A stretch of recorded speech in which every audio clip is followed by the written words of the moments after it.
DNA or deoxyribonucleic acid is the molecule that contains the instructions for growth and development of all organisms.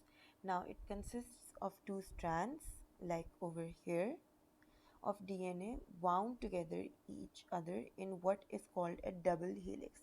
So these both two strands are wounded around each other, making a double helix. So all nucleotides contain the same.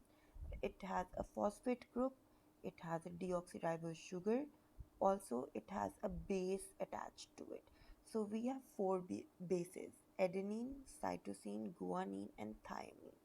So cytosine will always attach to guanine and adenine will always attach to thymine. So as you can see that these are the hydrogen bond. These lines show the hydrogen bonds. So between adenine and thymine there are two hydrogen bonds, and between cytosine and guanine there are three hydrogen bonds. And the sugar phosphate backbone, this makes the backbone of the DNA.